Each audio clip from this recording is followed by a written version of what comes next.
Delegasi Indonesia Global Peace Convoy atau IGPC tiba di Tunisia untuk bergabung dengan ribuan aktivis kemanusiaan dari berbagai negara untuk melanjutkan misi kemanusiaan. Kita bergabung dengan Iqbal Himawan di Tunisia. Iqbal, selamat siang waktu Indonesia. Kapan tim akan berangkat ke Gaza, Iqbal?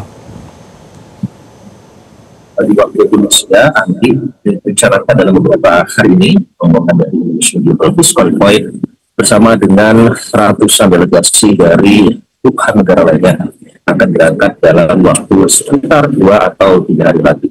Sesuaikan dengan jadwal mereka yang berangkat di Barcelona karena harus dalam Inggris dan juga cuaca sekitar kemarin pagi sudah terlalu dari Barcelona termasuk yang ada beberapa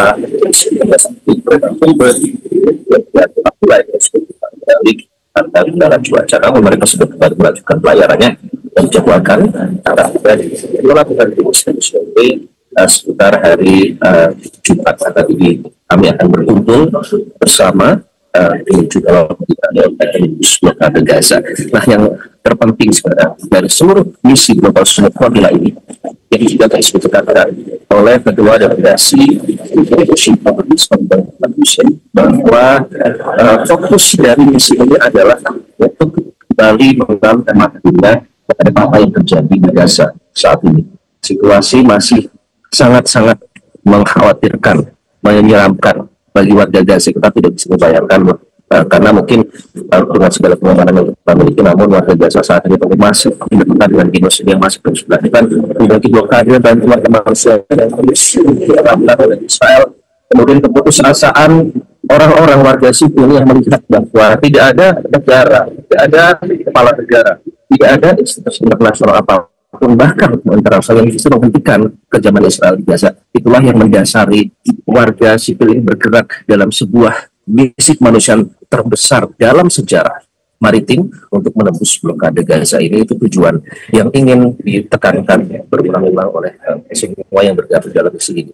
Dan informasi terkini dari rekan kami jurnalis Al Jazeera yang ada di Gaza melaporkan bahwa serangan terkini ada lebih dari 100 orang terbunuh, termasuk ada 7 anak-anak yang sedang mengambil air di dekat Khan Yunis, juga menjadi korban serangan Israel.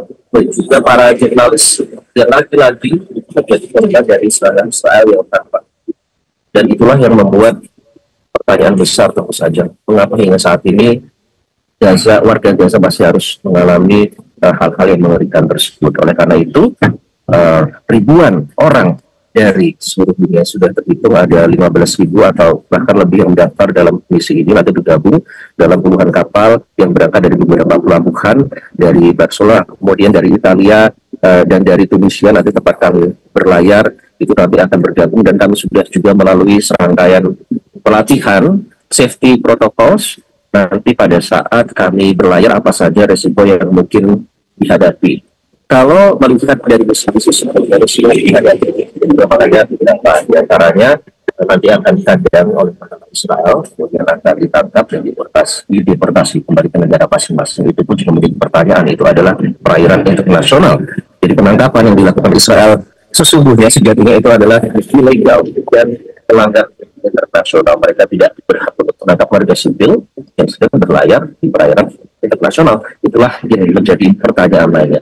Kemudian skenario selanjutnya nanti mungkin akan ada semoga tidak terjadi, akan ada penyerangan ya oleh Angkatan Laut Israel.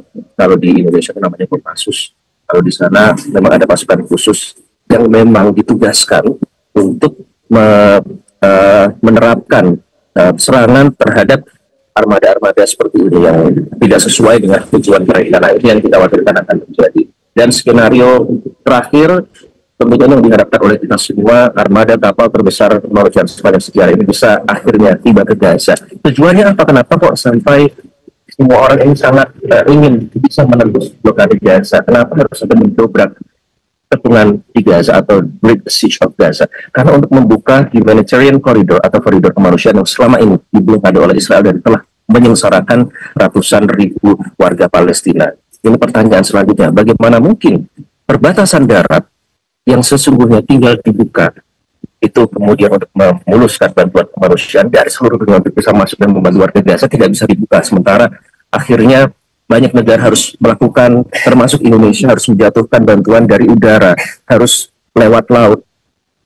Pertanyaan yang sampai saat ini agak susah untuk dicerna, agak membuat kami gagal paham, sehingga mau tidak mau warga sipil saat ini harus bergerak untuk kembali mengalihkan perhatian dunia terhadap apa yang terjadi di Gaza saat ini, termasuk perkembangan terakhir Belgia yang akhirnya mengakui Palestina dan akan menerapkan 15 bentuk sanksi yang tegas terhadap Palestina. Ini diharapkan semua langkah dan upaya ini akan kembali mengalihkan mata dunia kepada Gaza dan menghentikan genosida dan penjajahan Israel yang terus dilakukan terhadap rakyat Palestina. Andi. Baik, Iqbal, kami akan terus menunggu perkembangan situasi dari sana. Untuk sementara, terima kasih atas laporan Anda. Jelajahi cara baru mendapatkan informasi. Download Metro TV Extend sekarang.